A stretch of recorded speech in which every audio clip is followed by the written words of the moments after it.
The Enlightenment. Renaissance. Hermes. In Alberto's hall she finds another card from Lebanon. This, too, is dated June 15. Hilda was just beginning to understand the system of the dates. The cards dated before June 15 are copies of cards Hilda had already received from her dad. But those with today's date are reaching her for the first time via the ring binder. Now Sophie is coming to the philosopher's house. She will soon be 15, but you were 15 yesterday. Or is it today, Hilda? If it is today, it must be late, then. The 17th century rationalists and British empiricism. He got them to fall out of an exercise book, turn up inside a banana skin, and hide inside a computer program. Alberto to make a slip of the tongue and call Sophie Hilda. On top of everything else, he got Hermes to say happy birthday, Hilda. Hilda agreed with Alberto that he was going a bit too far, comparing himself with God and Providence.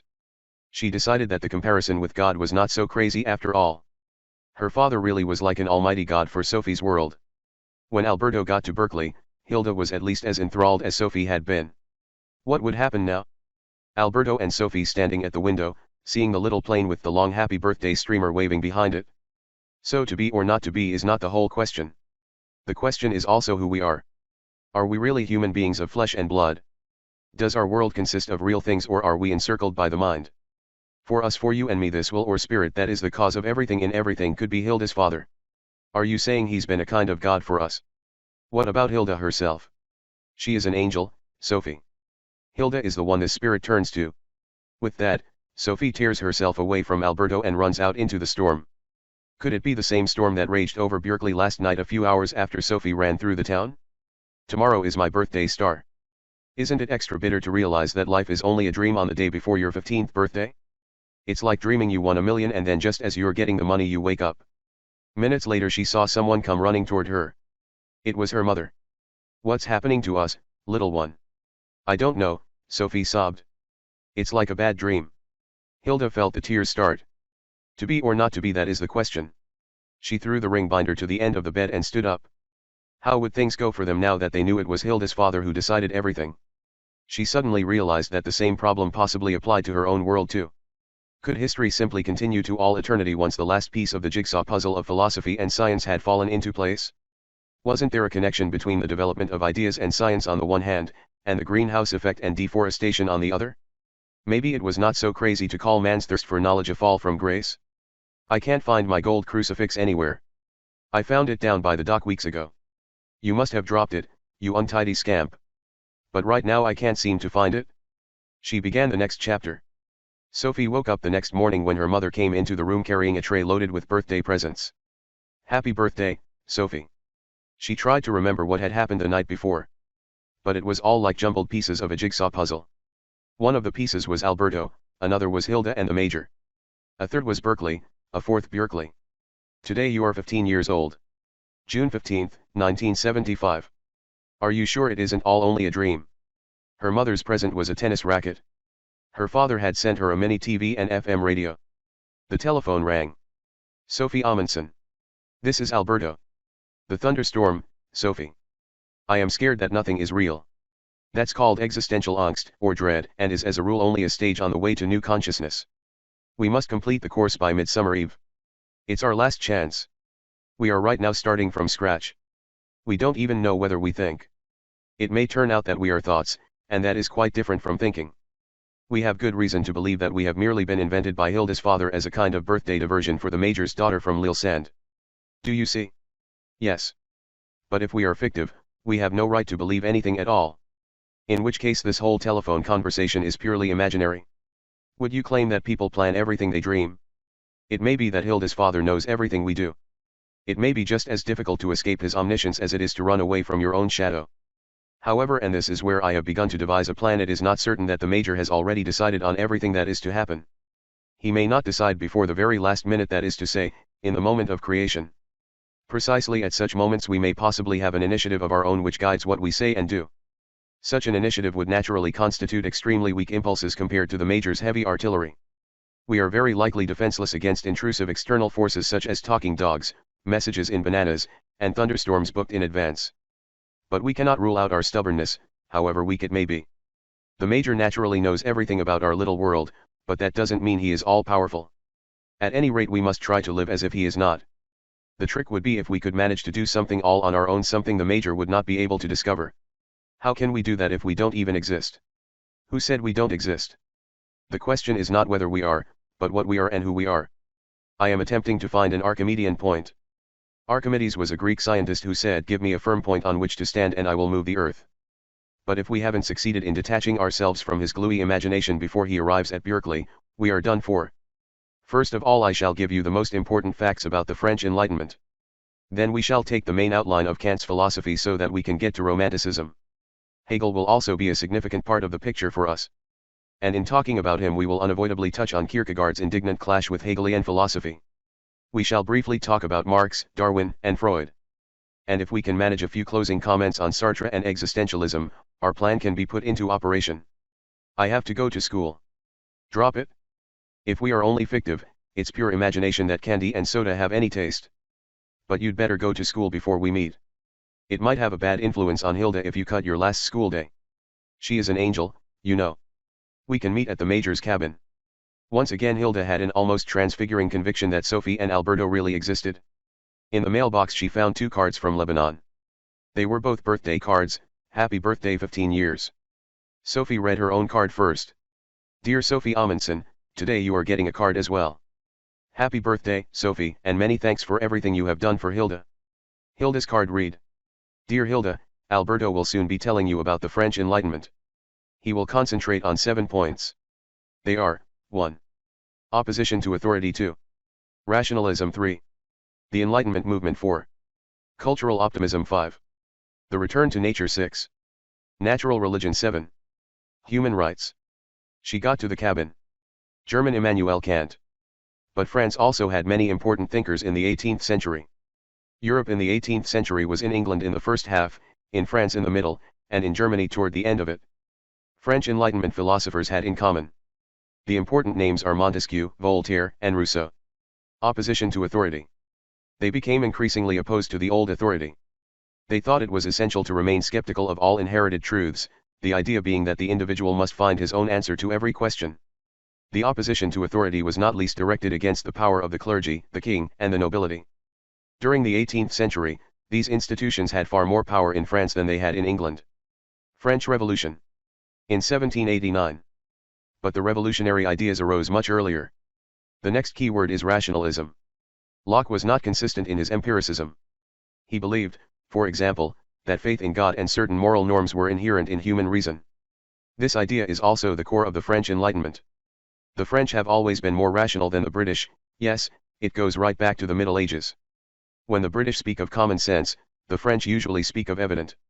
The English expression means what everybody knows, the French means what is obvious to one's reason, that is. Like Socrates and the Stoics, most of the Enlightenment philosophers had an unshakable faith in human reason. Is often called the Age of Reason. The new natural sciences had revealed that nature was subject to reason.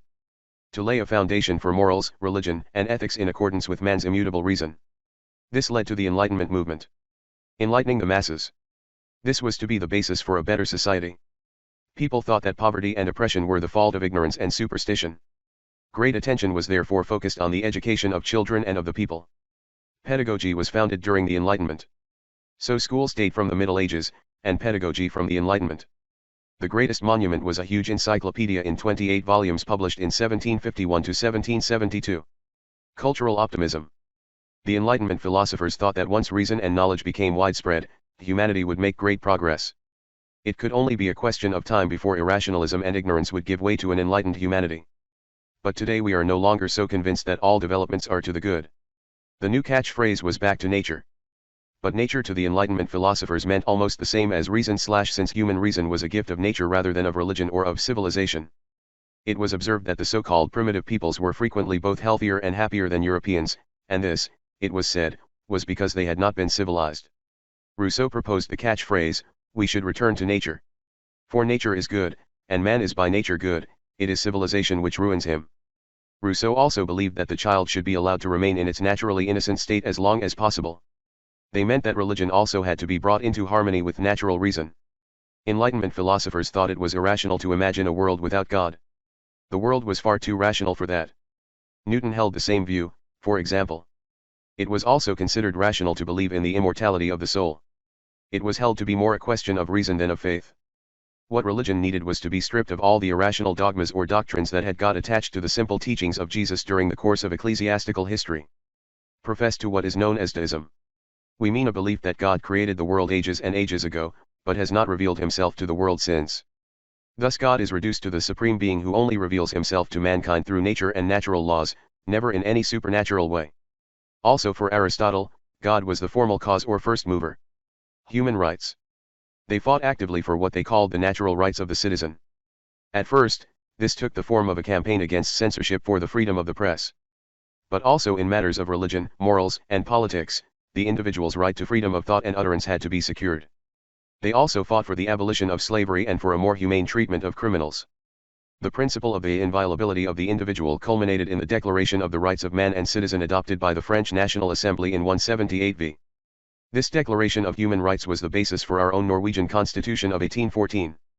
They wanted to establish certain rights that everybody was entitled to simply by being born. That was what they meant by natural rights. The French Revolution in 1787 established a number of rights for all citizens. But a citizen was nearly always considered to be a man. Yet it was the French Revolution that gave us the first inklings of feminism.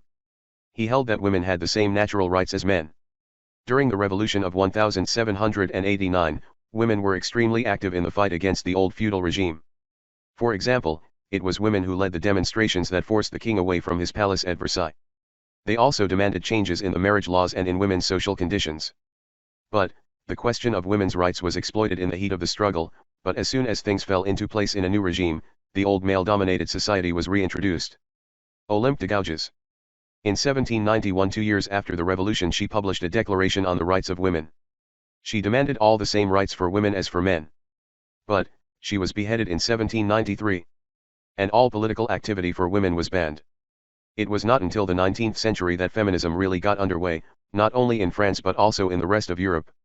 In Norway, women did not get the right to vote until 1913. Something began to happen in the middle of the lake. A huge and hideous creature rose from the surface. "A sea serpent," cried Sophie. They went into the little hut. Sophie stood looking at the two pictures of Berkeley and Björkli. The picture of Björkli said, "I think Hilda lives somewhere inside that picture." An embroidered sampler now hung between the two pictures. It read, "Liberty, Equality, and Fraternity." Then Sophie discovered a small envelope on the mantelpiece. To Hilda and Sophie. "Dear both of you, Sophie's philosophy teacher ought to have underlined the significance of the French Enlightenment. 200 years ago, the slogan Liberty, Equality, and Fraternity helped unite the people of France. Today the same words should unite the whole world. To be one big family of man. What kind of world are they inheriting from us?" Hilda's mother was calling from downstairs. Hilda ran downstairs to get a bigger encyclopedia. Gouges, Marie Olympe, 1748 to 1793, father author, played a prominent role during the French Revolution with numerous brochures on social questions and several plays. Kant. "Hello. It's Dad. Are you crazy? It's nearly midnight. I just wanted to say happy birthday. I think there's one more birthday greeting to come. But that one is set to music." The poor girl is totally confused. "But she's only. You were going to say she's only made up." "Yes, something like that." Immanuel Kant, 1724, East Prussian. Like Berkeley, he felt it was essential to preserve the foundations of Christian belief. He was a professor of philosophy. There are two kinds of philosopher.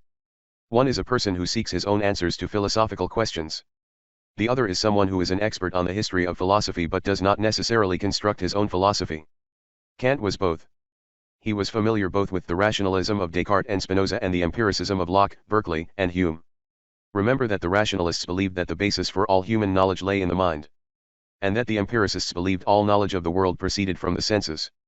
Moreover, Hume had pointed out that there are clear limits regarding which conclusions we could reach through our sense perceptions.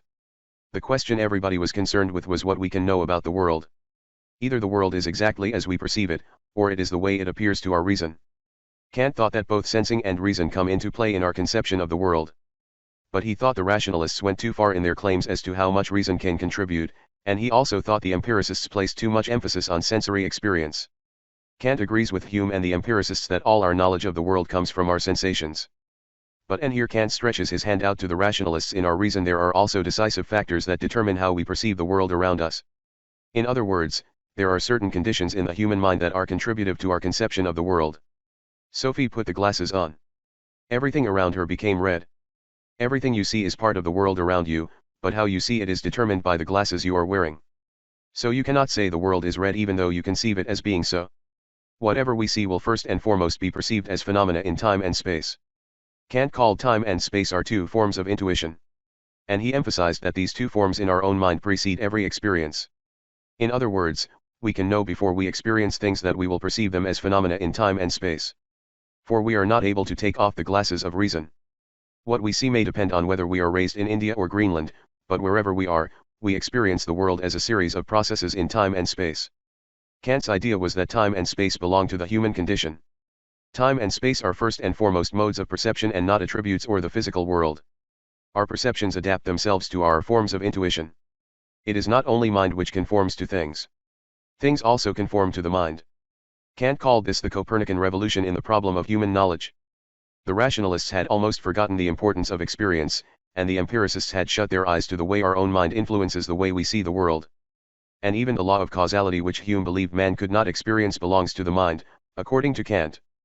Hume claimed that it was only force of habit that made us see a causal link behind all natural processes.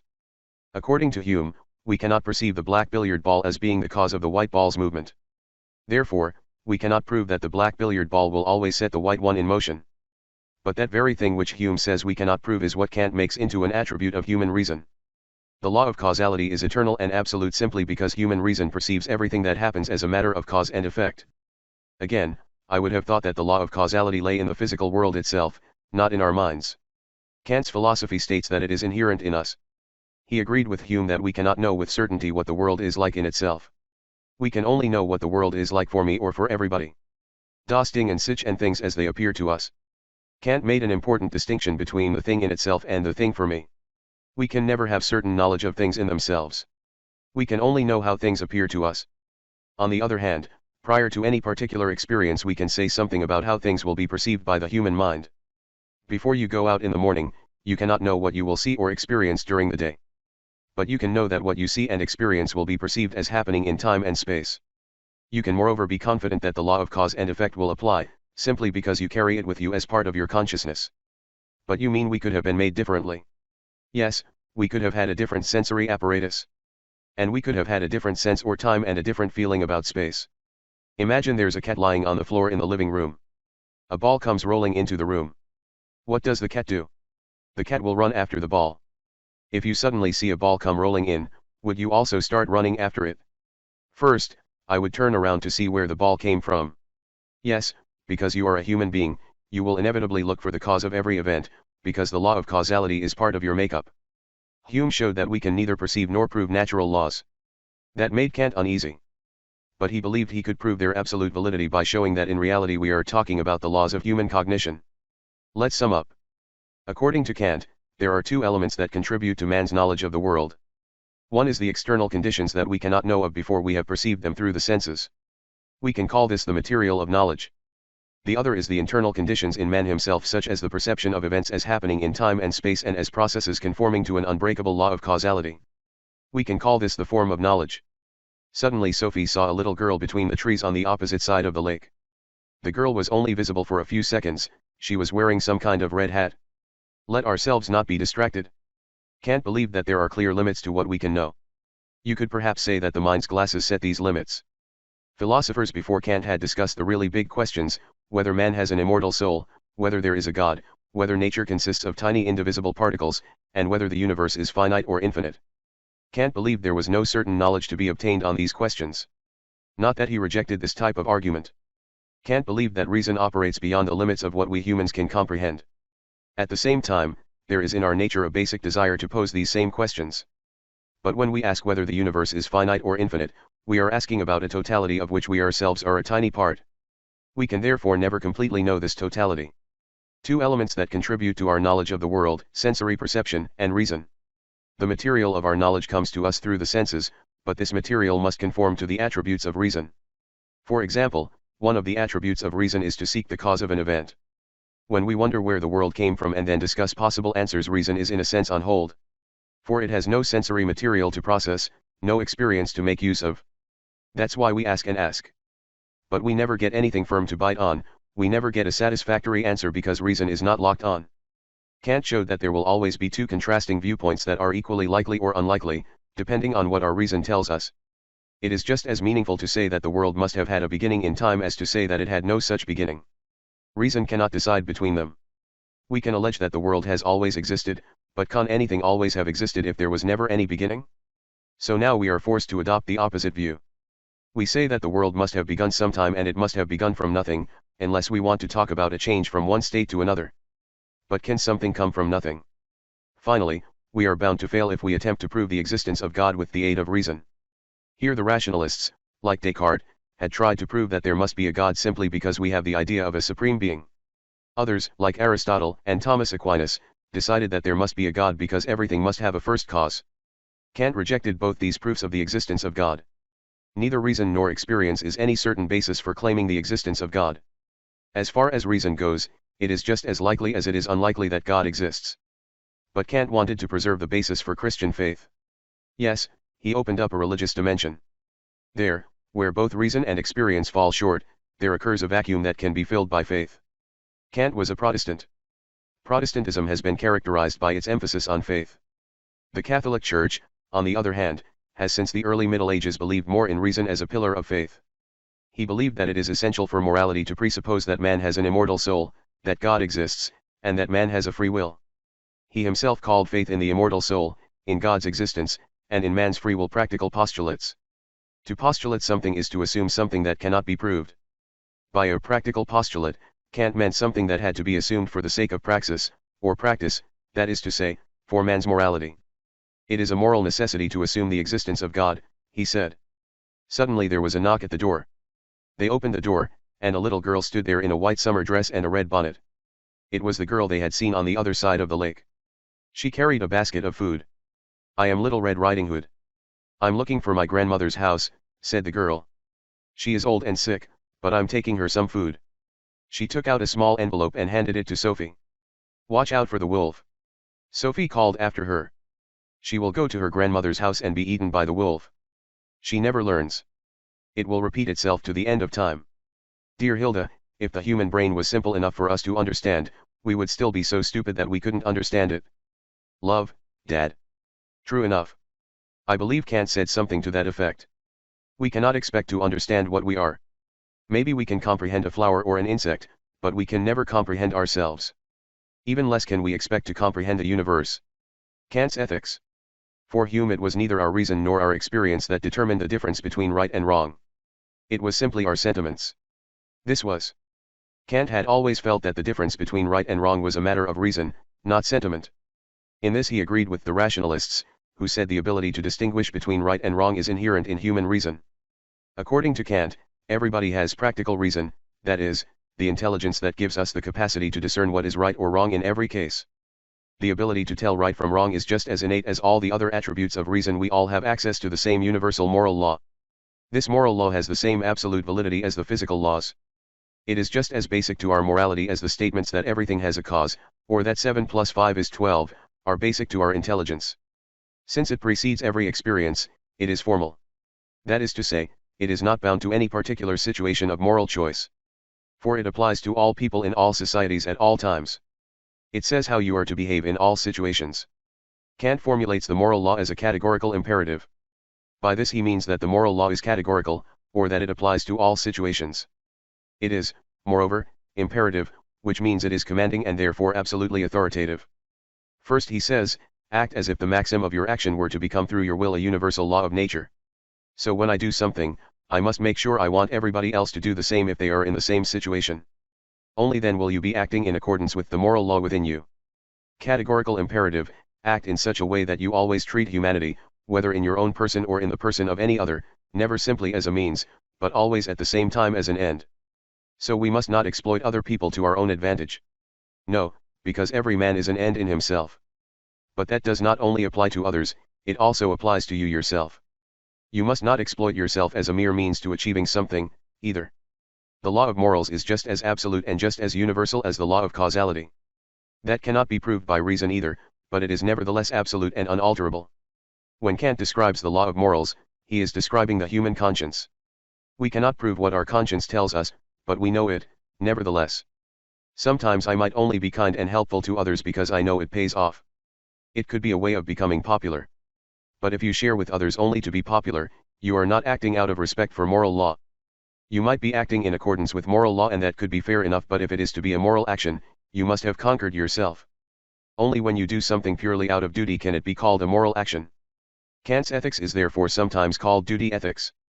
And the important thing is that you do it because you know it is right. You acted out of goodwill, and according to Kant, it is this goodwill which determines whether or not the action was morally right, not the consequences of the action. Kant's ethics is therefore also called a goodwill ethic. But only when we know in ourselves that we are acting out of respect for moral law are we acting freely. Remember that he had to assume or postulate that man has a free will. This is an important point, because Kant also said that everything obeys the law of causality. How, then, can we have a free will? On this point Kant divides man into two parts, one with both a body and a mind. As material creatures, we are wholly and fully at the mercy of causality's unbreakable law, says Kant. We do not decide what we perceive. Perception comes to us through necessity and influences us whether we like it or not. But we are not only material creatures, we are also creatures of reason. As material beings we belong wholly to the natural world. We are therefore subject to causal relations. As such, we have no free will. But as rational beings we have a part in what Kant calls das Ding an sich, that is, the world as it exists in itself, independent of our sensory impressions. Only when we follow our practical reason, which enables us to make moral choices, do we exercise our free will, because when we conform to moral law, it is we who make the law we are conforming to. So when you choose not to be mean even if it is against your own interests, you are then acting freely. Independence and freedom are exactly what are required to rise above one's desires and vices. Kant succeeded in showing the way out of the impasse that philosophy had reached in the struggle between rationalism and empiricism. He died in 1804, when the cultural epoch we call Romanticism was in the ascendant. One of his most quoted sayings is carved on his gravestone in Königsberg: "Two things fill my mind with ever-increasing wonder and awe, the more often and the more intensely the reflection dwells on them, the starry heavens above me and the moral law within me." Did I say that Kant believed we had no freedom if we lived only as creatures of the senses? But if we obey universal reason we are free and independent. Did I say that, too? Don't believe everything you see, Sophie. People usually say, "I'll believe that when I see it." But don't believe what you see, either. Parmenides. Well, we sat out there on the step, talking. The sea serpent began to flap about in the water. Then Little Red Riding Hood came to the door. "It's just the Major's tricks, Sophie." But I said I had a plan. As long as we stick to our reason, he can't trick us. Because in a way we are free. He can let us perceive all kinds of things, nothing would surprise me. Philosophy is the opposite of fairy tales. I want you to know I'm working on a wonderful plan for both of us. When she reached the path, something moving between the trees. It was a teddy bear. Was alive. "Hi," said Sophie. "My name is Winnie the Pooh. I have certainly never seen you before." "Maybe I'm the one who has never been here before," said Sophie. "I am not Alice. It makes no difference who we are. The important thing is that we are. But now this little bear has to go 'cause I've got to find Piglet." "What is that you've got there?" "It's a letter to Hilda through the looking glass." "Read it, dear Hilda." It's too bad that Alberto didn't also tell Sophie that Kant advocated the establishment of a League of Nations. In his treatise Perpetual Peace, he wrote that all countries should unite in a League of the Nations, which would assure peaceful coexistence between nations. The League of Nations was founded after the First World War. After the Second World War it was replaced by the United Nations. So you could say that Kant was the father of the UN idea.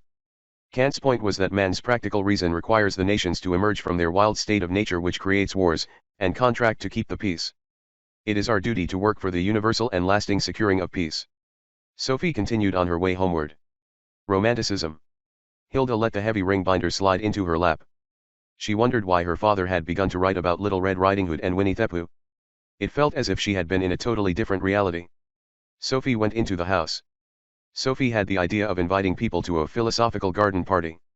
"You are hereby invited to a philosophical garden party at 3 Clover Close on Saturday, June 23, Midsummer Eve, at 7 p.m. During the evening we shall hopefully solve the mystery of life. There will be at least one genuine philosopher among the invited guests. Alberto Knox." I seized the opportunity to conceal myself, you see. The best surveillance system in the world has its limitations when it is only controlled by one single person. "I got your card. Are you coming?" "Of course I'm coming. Did you remember that it's the day Hilda's father gets back from Lebanon?" Alberto Knox was sitting on the step again when Sophie arrived. Romanticism, which could be described as Europe's last great cultural epoch. It began toward the end of the 18th century and lasted till the middle of the 19th. But after 1851 can no longer speak of whole epochs which comprise poetry, philosophy, art, science, and music. It started in Germany, arising as a reaction to the Enlightenment's unequivocal emphasis on reason. The new catchwords were feeling, imagination, experience, and yearning. Some of the Enlightenment thinkers had drawn attention to the importance of feeling, not least Rousseau, but at that time it was a criticism of the bias toward reason. What had been an undercurrent now became the mainstream of German culture. Many of the Romantics saw themselves as Kant's successors, since Kant had established that there was a limit to what we can know of das Ding in sich. On the other hand, he had underlined the importance of the ego's contribution to knowledge, or cognition. The individual was now completely free to interpret life in his own way. The Romantics exploited this in an almost unrestrained ego worship, which led to the exaltation of artistic genius. Beethoven was in a sense a free artist, unlike the Baroque masters such as Bach and Handel, who composed their works to the glory of God, mostly in strict musical forms. A typical similarity was the importance of art to human cognition. In his aesthetics he investigated what happens when we are overwhelmed by beauty in a work of art, for instance. When we abandon ourselves to a work of art with no other intention than the aesthetic experience itself, we are brought closer to an experience of das Ding in sich. According to Kant, the artist plays freely on his faculty of cognition. Schiller wrote that the activity of the artist is like playing, and man is only free when he plays, because then he makes up his own rules. The Romantics believed that only art could bring us closer to the inexpressible. Some went as far as to compare the artist to God. Because the artist creates his own reality the way God created the world. It was said that the artist had a universe-creating imagination. In his transports of artistic rapture he could sense the dissolving of the boundary between dream and reality. Novalis, the world becomes a dream, and the dream becomes reality. Heinrich, who is searching for the blue flower that he once saw in a dream and has yearned for ever since. Coleridge, what if you slept? And what if, in your sleep, you dreamed? And what if, in your dream, you went to heaven and there plucked a strange and beautiful flower? And what if, when you awoke, you had the flower in your hand? Ah, what then? This yearning for something distant and unattainable was characteristic of the Romantics. They longed for bygone eras, such as the Middle Ages, which now became enthusiastically repraised after the Enlightenment's negative evaluation.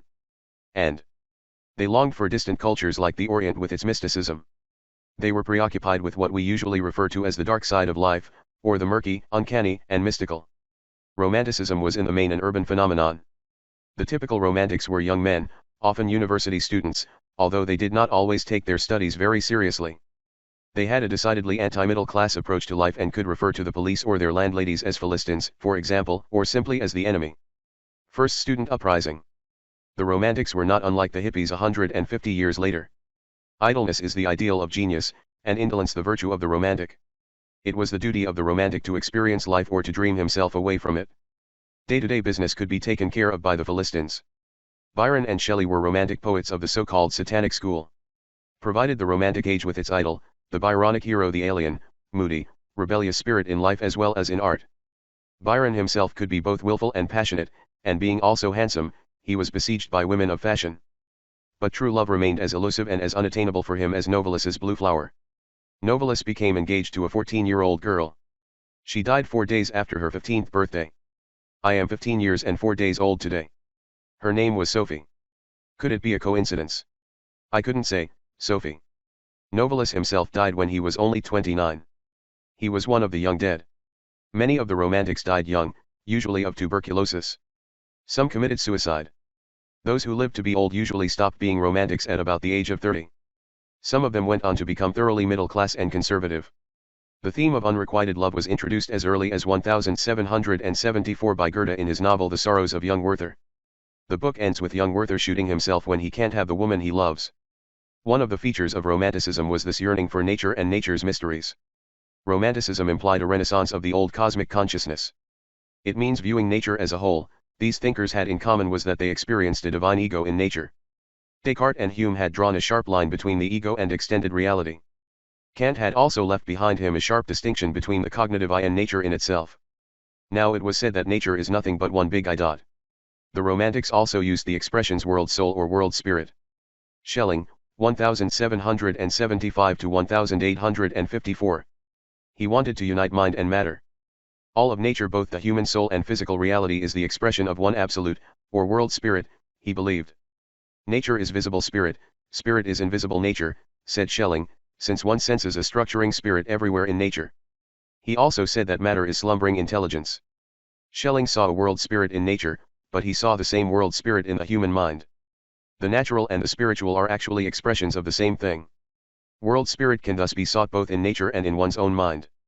Novalis was saying that man bears the whole universe within himself and comes closest to the mystery of the world by stepping inside himself. Nature was thought of as an organism, or in other words, a unity which is constantly developing its innate potentialities.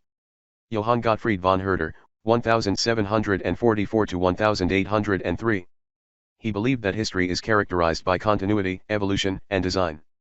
We say he had a dynamic view of history because he saw it as a process. The Enlightenment philosophers had often had a static view of history. Herder showed that each historical epoch had its own intrinsic value and each nation its own character or soul. The question is whether we can identify with other cultures. Norwegian struggle for national independence flourished at that particular time in 1814. Universal Romanticism, referring to the Romantics who were preoccupied with nature, world soul, and artistic genius. National Romanticism, interested in the history of the people, the language of the people, and the culture of the people in general. And the people were seen as an organism unfolding its innate potentiality exactly like nature and history. Tell me where you live, and I'll tell you who you are. What united these two aspects of Romanticism was the key word organism. The Romantics considered both a plant and a nation to be a living organism. A poetic work was also a living organism. Language was an organism. The entire physical world, even, was considered one organism. Herder had been the forerunner, collecting folk songs from many lands under the eloquent tidal voices of the people.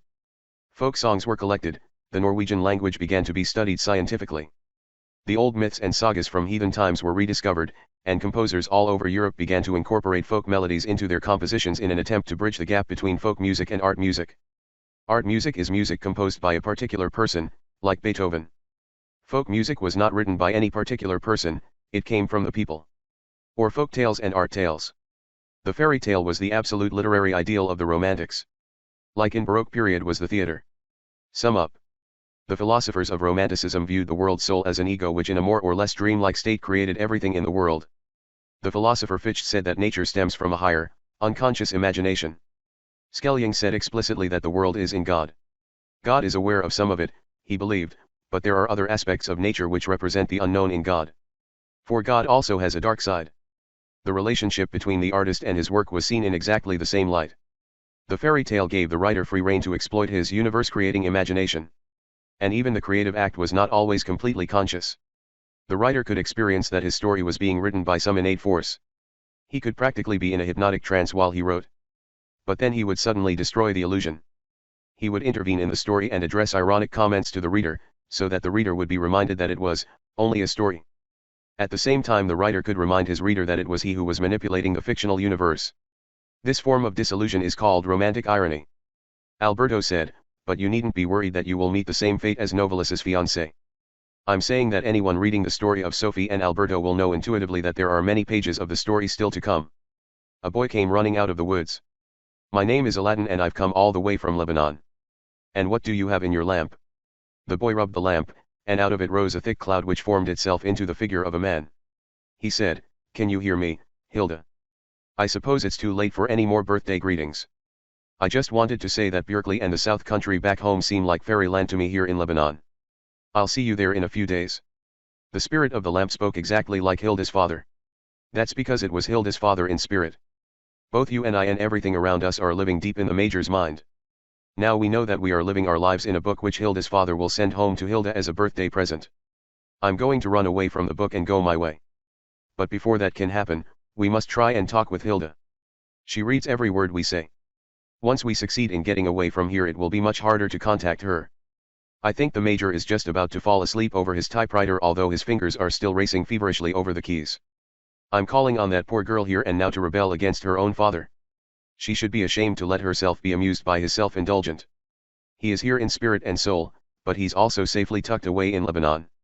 Everything around us is the Major's ego. We are but shadows in the Major's soul. And it is no easy matter for a shadow to turn on its master, Sophie. It requires both cunning and strategy. But we have an opportunity of influencing Hilda.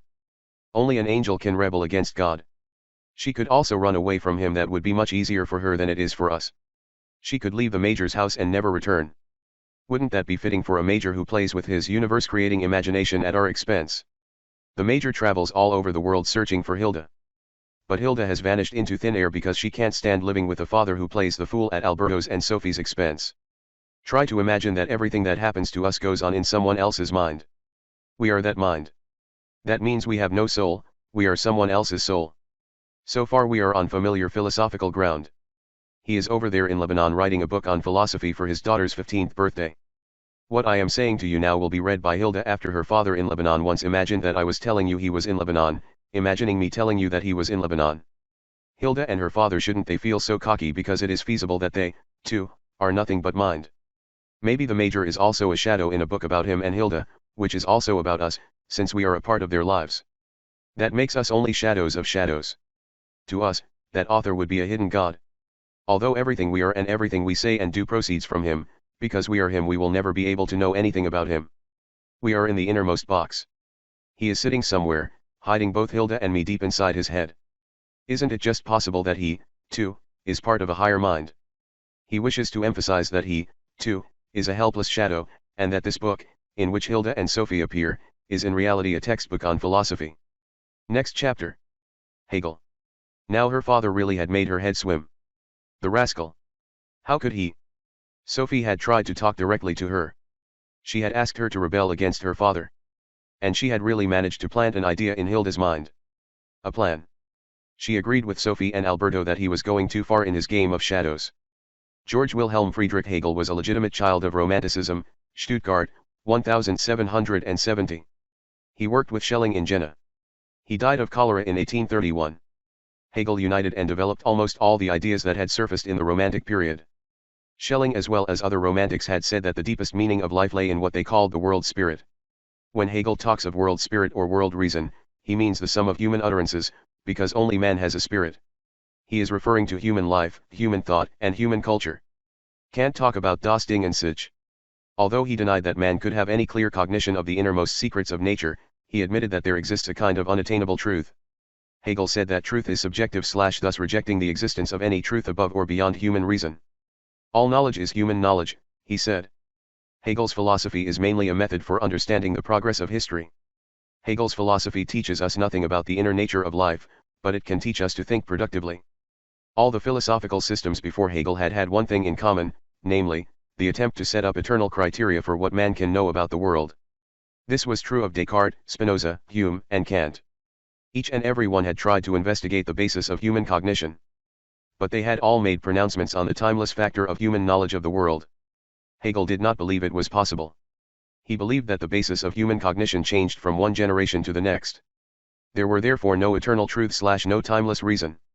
The only fixed point philosophy can hold onto is history itself. History is in a constant state of change, so how can it be a fixed point? A river is also in a constant state of change. That doesn't mean you can't talk about it. But you cannot say at which place in the valley the river is the truest river. So to Hegel, history was like a running river. Every tiny movement in the water at a given spot in the river is determined by the falls and eddies in the water higher upstream. But these movements are determined, too, by the rocks and bends in the river at the point where you are observing it. And the history of thought or of reason is like this river. The thoughts that are washed along with the current of past tradition, as well as the material conditions prevailing at the time, help to determine how you think. You can therefore never claim that any particular thought is correct forever and ever. But the thought can be correct from where you stand. Not more than 100 years ago it was not considered unreasonable to burn off large areas of forest in order to cultivate the land. But it is extremely unreasonable today. We have a completely different and better basis for such judgments. As regards philosophical reflection, also, reason is dynamic, it's a process, in fact. And the truth is the same process, since there are no criteria beyond the historical process itself that can determine what is the most true or the most reasonable. You cannot single out particular thoughts from antiquity, the Middle Ages, the Renaissance, or the Enlightenment and say they were right or wrong. That would be an anti-historical way of thinking. You cannot detach any philosopher, or any thought at all, from that philosopher's or that thought's historical context. But and here I come to another point, because something new is always being added, reason is progressive. In other words, human knowledge is constantly expanding and progressing. In the example of the river, we could say that there is now more water in it. Kant's ideas get processed too, and his reason becomes the subject of future generations' criticism. Which is exactly what has happened. The world spirit is developing toward an ever-expanding knowledge of itself. History is the story of the world spirit gradually coming to consciousness of itself. Although the world has always existed, human culture and human development have made the world spirit increasingly conscious of its intrinsic value. The study of history shows that humanity is moving toward greater rationality and freedom. In spite of all its capers, historical development is progressive. We say that history is purposeful. History is one long chain of reflections. Anyone studying history in depth will observe that a thought is usually proposed on the basis of other, previously proposed thoughts. But as soon as one thought is proposed, it will be contradicted by another. A tension arises between these two opposite ways of thinking. But the tension is resolved by the proposal of a third thought which accommodates the best of both points of view. Hegel calls this a dialectic process. You remember that the pre-Socratics discussed the question of primeval substance and change. Then the Eleatics claimed that change was in fact impossible. They were therefore forced to deny any change even though they could register the changes through their senses. The Eleatics had put forward a claim, and Hegel called a standpoint like that a thesis. But whenever such an extreme claim is proposed, a contradictory claim will arise. Hegel called this a negation. The negation of the Eleatic philosophy was Heraclitus, who said that everything flows. There is now a tension between two diametrically opposed schools of thought. But this tension was resolved when Empedocles pointed out that both claims were partly right and partly wrong. The Eleatics were right in that nothing actually changes, but they were not right in holding that we cannot rely on our senses. Heraclitus had been right in that we can rely on our senses, but not right in holding that everything flows. Because there was more than one substance. It was the combination that flowed, not the substance itself. Right? Empedocles' standpoint, which provided the compromise between the two schools of thought, was what Hegel called the negation of the negation. He also called these three stages of knowledge thesis, antithesis, and synthesis. You could, for example, say that Descartes' rationalism was a thesis which was contradicted by Hume's empirical antithesis. But the contradiction, or the tension between two modes of thought, was resolved in Kant's synthesis. Kant agreed with the rationalists in some things and with the empiricists in others. But the story doesn't end with Kant. Kant's synthesis now becomes the point of departure for another chain of reflections, or triad. Because a synthesis will also be contradicted by a new antithesis. He believed that history itself revealed this dialectical pattern. He thus claimed he had uncovered certain laws for the development of reason or for the progress of the world spirit through history. But Hegel's dialectic is not only applicable to history. When we discuss something, we think dialectically. We try to find flaws in the argument. Hegel called that negative thinking. But when we find flaws in an argument, we preserve the best of it. When a socialist and a conservative sit down together to resolve a social problem. But this does not mean that one is absolutely right and the other totally wrong. It is possible that they are both partly right and partly wrong. And as the argument evolves, the best of both arguments will often crystallize. But it is not easy to decide which position is more rational. In a way, it's up to history to decide what's right and what's wrong. The reasonable is that which is viable. That which is right survives. 150 years ago there were a lot of people fighting for women's rights. When we read the arguments of both sides today, it is not difficult to see which side had the more reasonable opinions. But we must not forget that we have the knowledge of hindsight. If proved to be the case that those who fought for equality were right, a lot of people would no doubt cringe if they saw in print what their grandfathers had said on the matter. For instance, I could say it's stupid to drive a car because cars pollute the environment. Lots of people think this already. But history will prove that much of what we think is obvious will not hold up in the light of history. The many men in Hegel's time who could reel off gross broadsides like that one on the inferiority of women hastened the development of feminism. They proposed a thesis. Why? Because women had already begun to rebel. There's no need to have an opinion on something everyone agrees on. And the more grossly they expressed themselves about women's inferiority, the stronger became the negation. You might say that the very best that can happen is to have energetic opponents. The more extreme they become, the more powerful the reaction they will have to face more grist to the mill. From the point of view of pure logic or philosophy, there will often be a dialectical tension between two concepts. The tension between being and nothing becomes resolved in the concept of becoming. Because if something is in the process of becoming, it both is and is not. Hegel's reason is thus dynamic logic. Since reality is characterized by opposites, a description of reality must therefore also be full of opposites. Niels Bohr is said to have told a story about Newton's having a horseshoe over his front door. That's for luck. When someone asked him if he really believed in that kind of thing, he said, "No, I don't, but I'm told it works anyway." Niels Bohr said, "There are two kinds of truths. There are the superficial truths, the opposite of which are obviously wrong. But there are also the profound truths, whose opposites are equally right. If I say life is short, for example, I would agree. But on another occasion I could throw open my arms and say life is long. You're right. That's also true, in a sense. How a dialectic tension can result in a spontaneous act which leads to a sudden change. Imagine a young girl who always answers her mother with yes, Mom. Okay, Mom. Finally the girl's mother gets absolutely maddened by her daughter's over-obedience, and shouts, stop being such a goody-goody. And the girl answers, okay, Mom. The situation was deadlocked. The dialectic tension had come to a point where something had to happen. Do you remember how we said that the Romantics were individualists? The path of mystery leads inwards. This individualism also met its negation, or opposite, in Hegel's philosophy. Hegel emphasized what he called the objective powers. Among such powers, Hegel emphasized the importance of the family, civil society, and the state. You might say that Hegel was somewhat skeptical of the individual.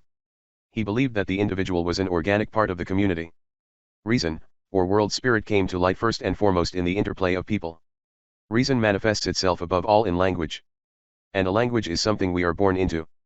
It is thus not the individual who forms the language, it is the language which forms the individual. In the same way that a baby is born into a language, it is also born into its historical background. And nobody has a free relationship to that kind of background. He who does not find his place within the state is therefore an unhistorical person. Just as the state is unthinkable without citizens, citizens are unthinkable without the state. Obviously. According to Hegel, the state is more than the individual citizen. It is moreover more than the sum of its citizens. So Hegel says one cannot resign from society. Anyone who simply shrugs their shoulders at the society they live in and wants to find their soul / will therefore be ridiculed. According to Hegel, it is not the individual that finds itself, it is the world spirit. The world spirit returns to itself in 3 stages. It becomes conscious of itself in 3 stages. The world spirit first becomes conscious of itself in the individual. Hegel calls this subjective spirit. It reaches a higher consciousness in the family, civil society, and the state. Hegel calls this objective spirit because it appears in interaction between people.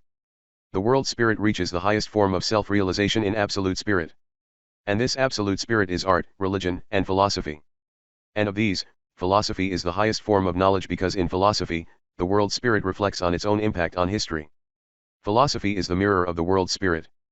Do you think it has anything to do with the brass mirror? I assume the brass mirror has some special significance since it is constantly cropping up. I merely said that it wouldn't keep coming up unless it had a special significance for Hilda and her father. What that significance is only Hilda knows. Was that romantic irony? A hopeless question, Sophie. Why? Because it's not us working with these things. We are only helpless victims of that irony. If an overgrown child draws something on a piece of paper, you can't ask the paper what the drawing is supposed to represent. Kierkegaard. Hilda was beginning to feel more and more allied with Sophie and Alberto. Suddenly Sophie heard a knock on the door. Standing on the front step was a little girl with long fair hair, wearing a blue dress. She had a small bottle in each hand. One bottle was red, the other blue. My name is Alice. I am to give Sophie these little philosophy bottles. The label on the red bottle read Drink Me, and on the blue one the label read Drink Me Too. Sophie took the cap off the red bottle and put it cautiously to her lips. It felt as if the lake and the woods and the cabin all merged into one. Soon it seemed that everything she saw was one person, and that person was Sophie herself. She glanced up at Alberto, but he too seemed to be part of Sophie's soul. Curiouser and curiouser, she said. Everything looks like it did before, but now it's all one thing. I feel as if everything is one thought. It is pantheism or idealism, he said. It is the Romantics' world spirit. They experienced everything as one big ego.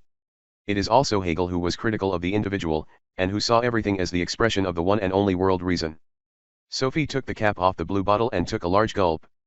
The woods were no longer woods and every little tree now seemed like a world in itself. The little lake suddenly became a boundless ocean. In Alberto she now saw a wondrous person. At the same time she experienced herself in a completely new way as a unique individual. She was more than just a human being, a 15-year-old girl. She was Sophie Amundsen, and only she was that. I don't think I'll ever get to understand what it's like being another person. No two people in the whole world are alike. The blue bottle is individualism. It is, for example, Søren Kierkegaard's reaction to the idealism of the Romantics. But it also encompasses another Dane who lived at the same time as Kierkegaard, the famous fairy tale writer Hans Christian Andersen.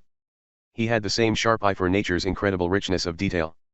A philosopher who saw the same thing more than a century earlier was the German Leibniz. He reacted against the idealistic philosophy of Spinoza just as Kierkegaard reacted against Hegel. But which is true, she now asked. Is it the red or the blue bottle that gives the true picture? Both the red and the blue, Sophie. We cannot say the Romantics were wrong in holding that there is only one reality. But maybe they were a little bit narrow in their outlook. Kierkegaard certainly had a sharp eye for the significance of the individual. We are more than children of our time. And moreover, every single one of us is a unique individual who only lives once. Kierkegaard thought that both the idealism of the Romantics and Hegel's historicism had obscured the individual's responsibility for his own life. Søren Kierkegaard, 1813. He became aggressively critical of society. The whole of Europe is on the road to bankruptcy, he said. He was merciless in his criticism of what you might call Sunday Christianity. To Kierkegaard, Christianity was both so overwhelming and so irrational that it had to be an either/or. It was not good being rather or to some extent religious. Because either Jesus rose on Easter Day or he did not.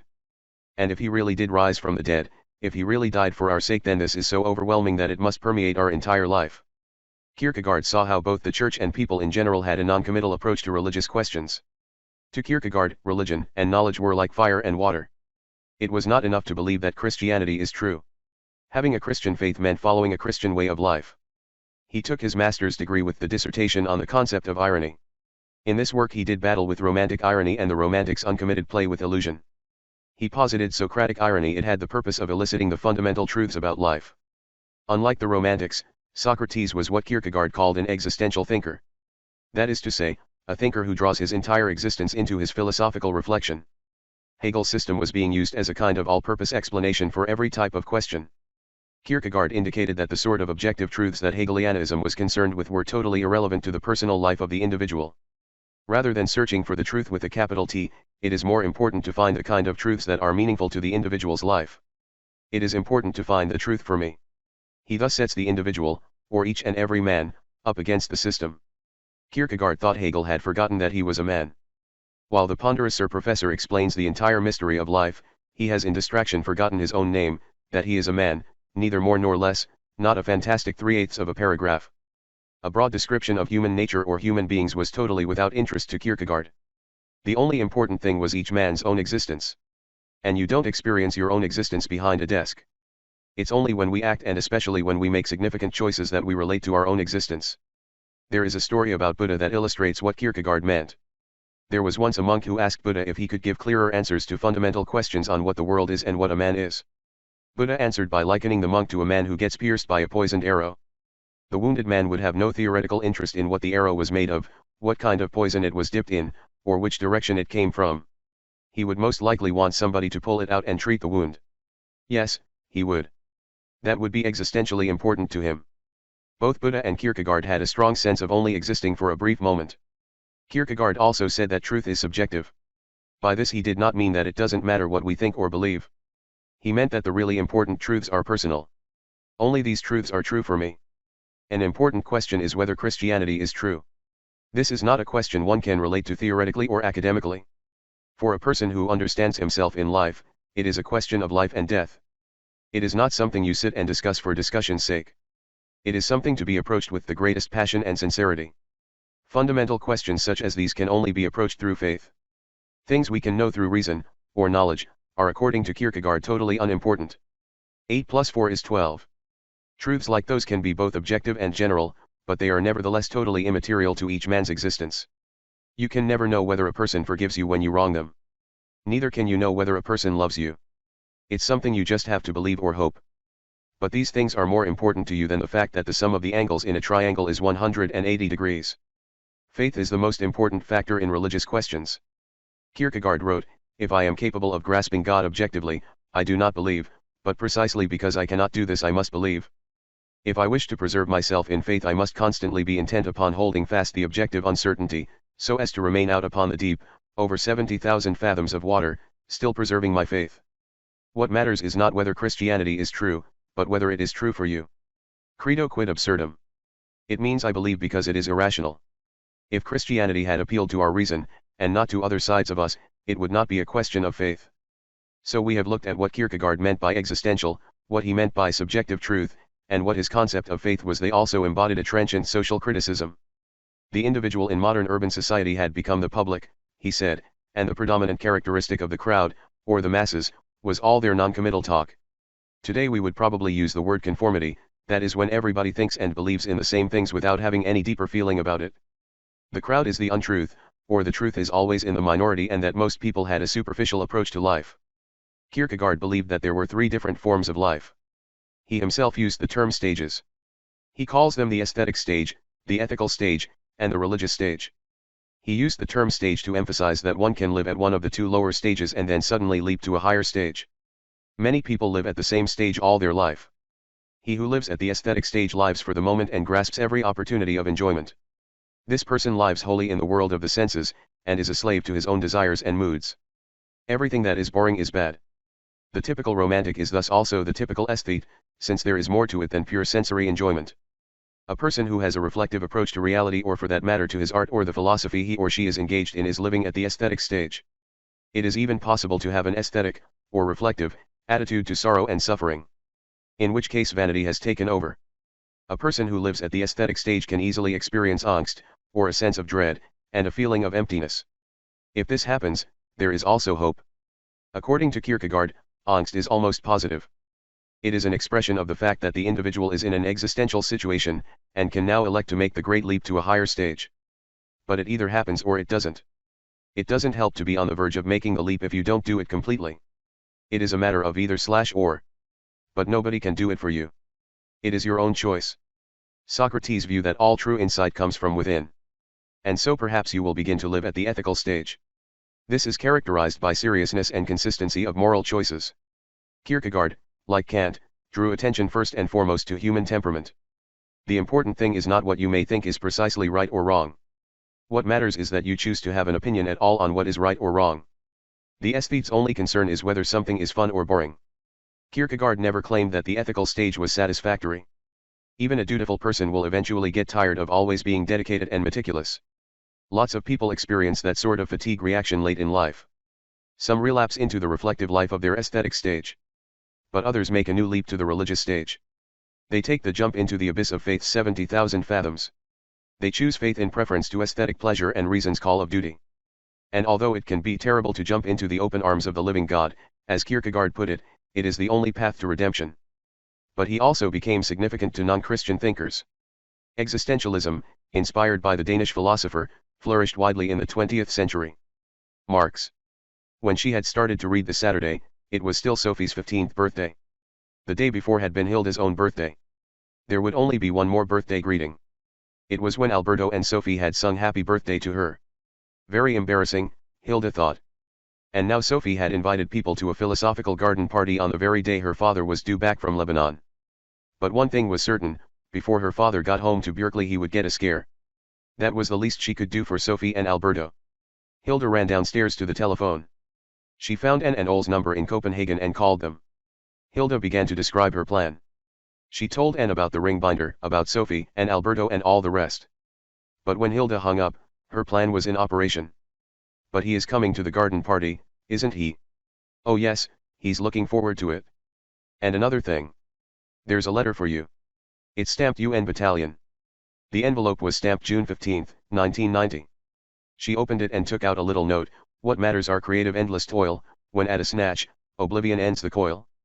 They got down to planning the philosophical garden party. June 21st, Alberto called Sophie again. I think I have found an excellent way out. But I cannot say a word about the plan before it is set in motion. The most important things must happen when we are not talking. We are living our lives in a fictional reality behind the words in a long story. Each single letter is being written on an old portable typewriter by the major. Nothing that is in print can therefore escape his attention. There's something going on between the lines as well. That's just where I'm trying to be tricky, with every crafty ruse I know. Can you come over right now? Sophie caught sight of a spacious desk standing in the midst of the heather. An elderly man was sitting at it. Sophie asked his name. Ebenezer Scrooge, he said, poring over his ledgers again. My name is Sophie. You are a businessman, I presume. He nodded. And immensely rich. Not a penny must go to waste. That's why I have to concentrate on my accounts. Why bother? She noticed a little girl sitting quite alone under one of the tall trees. Will you buy some matches? She asked, holding them out to Sophie. Sophie gave the girl the coin and stood there, with the box of matches in her hand. You are the first person to buy anything from me for over 100 years. Sometimes I starve to death, and other times the frost does away with me. She took the girl's hand and walked with her back to the rich man. You must see to it that this girl gets a better life, she said. The man glanced up from his paperwork and said, that kind of thing costs money, and I said not so much as a penny must go to waste. But it's not fair that you're so rich when this girl is so poor, insisted Sophie. It's unjust. Bah! Humbug. Justice only exists between equals. I had to work my way up, and it has paid off. Progress, they call it. If you don't help me, I'll die, said the poor girl. You don't figure in my accounts. So be off with you to the poorhouse. If you don't help me, I'll set fire to the woods, the girl persisted. That brought the man to his feet, but the girl had already struck one of her matches. The man threw up his arms. God help me, he shouted. The red cock has crowed. The girl looked up at him with a playful smile. You didn't know I was a communist, did you? The next minute, the girl, the businessman, and the desk had disappeared. It took her a while to put out the fire by stamping on it. She told Alberto what had happened. Scrooge was the miserly capitalist in A Christmas Carol, by Charles Dickens. You probably remember the little match girl from the tale by Hans Christian Andersen. It is most appropriate that you have witnessed an example of the tremendous class struggles of the mid-19th century. Alberto began to talk. When Kierkegaard went to Berlin in 1841, he might have sat next to Karl Marx at Skilling's lectures. Kierkegaard had written a Master of Arts thesis on Socrates. About the same time, Marx had written a doctoral thesis on Democritus and Epicurus, in other words, on the materialism of antiquity. Kierkegaard became an existentialist and Marx became a materialist. Marx became what is known as a historical materialist. Kierkegaard and Marx took Hegel's philosophy as their point of departure. Both were influenced by Hegel's mode of thought, but both rejected his world spirit, or his idealism. The era of the great philosophical systems ended with Hegel. After him, philosophy took a new direction. Instead of great speculative systems, we had what we call an existential philosophy or a philosophy of action. Marx, philosophers have only interpreted the world in various ways, the point is to change it. These words mark a significant turning point in the history of philosophy. Marx's thinking had a practical or political objective. He was not only a philosopher, he was a historian, a sociologist, and an economist. It is said of Marx that he only became a Marxist in the mid-1840s, but even after that he could at times feel it necessary to assert that he was not a Marxist. Was Jesus a Christian? That, too, of course, is debatable. Friedrich Engels contributed to what was subsequently known as Marxism.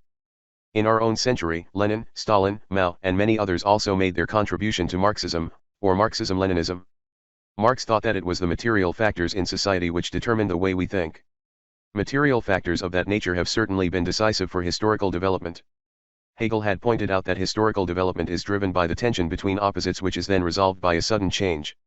Marx developed this idea further. But according to Marx, Hegel was standing on his head. Hegel called the force that drives history forward world spirit or world reason. This, Marx claimed, is upside down. He wished to show that material changes are the ones that affect history. Spiritual relations do not create material change, it is the other way about. Material change creates new spiritual relations. Marx particularly emphasized that it was the economic forces in society that created change and thus drove history forward. Antiquity's philosophy and science were purely theoretical in purpose. Nobody was particularly interested in putting new discoveries into practice. Because of the way the economic life of the community was organized. Production was mainly based on slave labor, so the citizens had no need to increase production with practical innovations. This is an example of how material relations help to affect philosophical reflection in society. Marx called these material, economic, and social relations the basis of society. The way a society thinks, what kind of political institutions there are, which laws it has and, not least, what there is of religion, morals, art, philosophy, and science, Marx called society's superstructure. Marx believed that material relations support, so to speak, everything in the way of thoughts and ideas in society. Society's superstructure is in fact a reflection of the basis of that society. It is the interactive effect of society's basis on its superstructure. If Marx had rejected this interaction, he would have been a mechanical materialist. But because Marx realized that there was an interactive or dialectic relation between basis and superstructure, we say that he is a dialectical materialist. We will identify three levels in the basis of society. The most basic level is what we may call society's conditions of production. In other words, the natural conditions or resources that are available to society.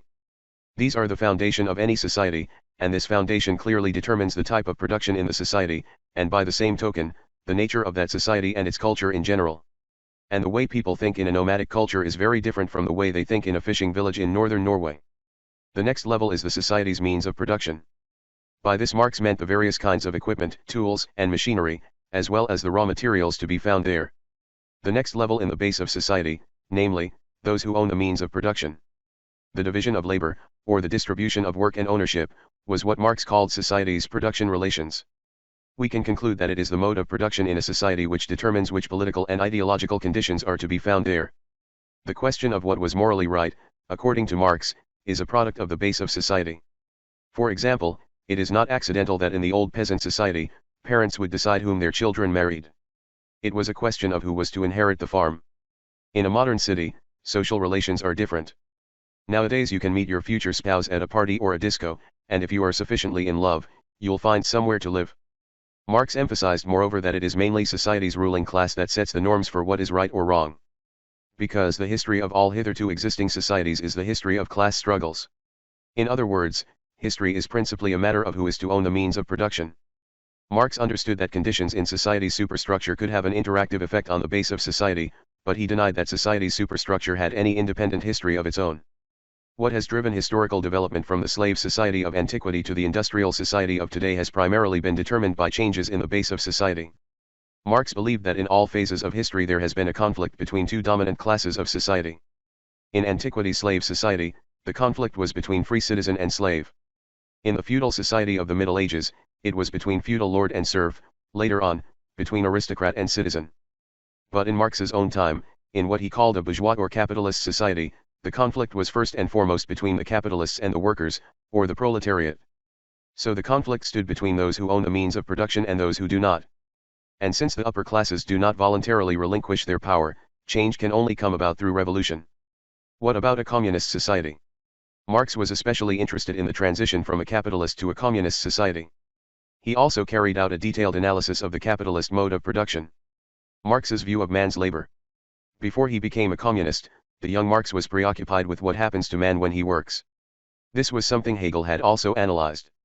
Hegel believed there was an interactive, or dialectic, relationship between man and nature. When man alters nature, he himself is altered. Or, to put it slightly differently, when man works, he interacts with nature and transforms it. But in the process nature also interacts with man and transforms his consciousness. How we work affects our consciousness, but our consciousness also affects the way we work. You could say it is an interactive relationship between hand and consciousness. Thus the way you think is closely connected to the job you do. A person who is unemployed is, in a sense, empty. To Hegel and Marx, work was a positive thing, and was closely connected with the essence of mankind. But this is precisely where Marx aimed his criticism of the capitalist method of production. Under the capitalist system, the worker labors for someone else. His labor is thus something external to him or something that does not belong to him. The worker becomes alien to his work but at the same time also alien to himself. He loses touch with his own reality. Marx says, with a Hegelian expression, that the worker becomes alienated. If she hates her work, Sophie, she must hate herself, in a sense. In a capitalist society, labor is organized in such a way that the worker in fact slaves for another social class. Thus the worker transfers his own labor and with it, the whole of his life to the bourgeoisie. The worker could have a 12-hour working day in a freezing cold production hall. The pay was often so poor that children and expectant mothers also had to work. This led to unspeakable social conditions. In many places, part of the wages was paid out in the form of cheap liquor, and women were obliged to supplement their earnings by prostitution. Their customers were the respected citizenry of the town. And while it was happening, the children of the bourgeoisie played the violin in warm, spacious living rooms after a refreshing bath. Together with Engels, he published a communist manifesto in 1848. The first sentence in this manifesto says, "A specter is haunting Europe, the specter of communism." It frightened the bourgeoisie too. Because now the proletariat was beginning to revolt.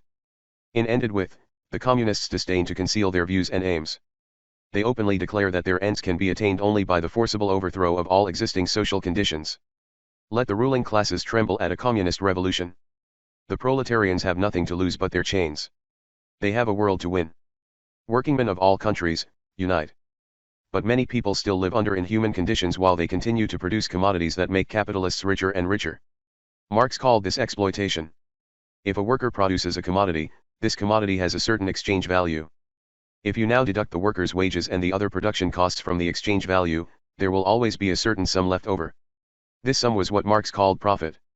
In other words, the capitalist pockets a value that was actually created by the worker. That is what is meant by exploitation. So now the capitalist invests some of his profit in new capital, for instance, in modernizing the production plant in the hope of producing his commodity even more cheaply, and thereby increasing his profit in the future. But both in this and in other areas, in the long term it will not go the way the capitalist has imagined. Marx believed there were a number of inherent contradictions in the capitalist method of production. Capitalism is an economic system which is self-destructive because it lacks rational control. It is inherent in the capitalist system that it is marching toward its own destruction. In that sense, capitalism is progressive because it is a stage on the way to communism. Can you give an example of capitalism being self-destructive? We said that the capitalist had a good surplus of money, and he uses part of the surplus to modernize the factory. But he also spends money on violin lessons. Moreover, his wife has become accustomed to a luxurious way of life. He buys new machinery and so no longer needs so many employees. He does this to increase his competitive power. But he is not the only one thinking in this way, which means that production as a whole is continually being made more effective. Factories become bigger and bigger, and are gradually concentrated in fewer and fewer hands. So fewer and fewer workers are required, which means there are more and more unemployed. There are therefore increasing social problems, and crises such as these are a signal that capitalism is marching toward its own destruction. But capitalism has a number of other self-destructive elements. Whenever profit has to be tied up in the means of production without leaving a big enough surplus to keep production going at competitive prices. So I could cut down on wages. But the workers would be so poor that they couldn't afford to buy goods anymore. We would say that purchasing power is falling. And now we really are in a vicious circle. The knell has sounded for capitalist private property, Marx would say. We are rapidly approaching a revolutionary situation. To make a long story short, in the end the proletariat rises and takes over the means of production. For a period, we get a new class society in which the proletarians suppress the bourgeoisie by force. Marx called this the dictatorship of the proletariat. But after a transition period, the dictatorship of the proletariat is replaced by a classless society, in which the means of production are owned by all, that is, by the people themselves. In this kind of society, the policy is from each according to his abilities, to each according to his needs. Moreover, labor now belongs to the workers themselves and capitalism's alienation ceases. But, today economists can establish that Marx was mistaken on a number of vital issues, not least his analysis of the crises of capitalism. And he paid insufficient attention to the plundering of the natural environment, the serious consequences of which we are experiencing today. Nevertheless, Marxism led to great upheavals. There is no doubt that socialism has largely succeeded in combating an inhumane society. In Europe, at any rate, we live in a society with more justice and more solidarity than Marx did. This is not least due to Marx himself and the entire socialist movement. After Marx, the socialist movement split into two main streams, social democracy and Leninism. Social democracy, which has stood for a gradual and peaceful path in the direction of socialism, was Western Europe's way. We might call this the slow revolution. Leninism, which retained Marx's belief that revolution was the only way to combat the old class society, had great influence in Eastern Europe, Asia, and Africa. Each in their own way, both movements have fought against hardship and oppression. But didn't it create a new form of oppression? For example, in Russia and Eastern Europe. No doubt of that, and here again we see that everything man touches becomes a mixture of good and evil. There will probably never be a promised land. Mankind will always create new problems to fight about. Back to justice. You said that Marx thought capitalism was an unjust form of society. How would you define a just society? John Rawls, imagine you were a member of a distinguished council whose task it was to make all the laws for a future society. They are obliged to consider absolutely every detail, because as soon as they reach an agreement and everybody has signed the laws they will all drop dead. But they will immediately come to life again in the society they have legislated for. The point is that they have no idea which position they will have in society. That society would be a just society. It would have arisen among equals. None of them knew whether they would wake up as men or women. Since the odds are 50-50, society would be just as attractive for women as for men.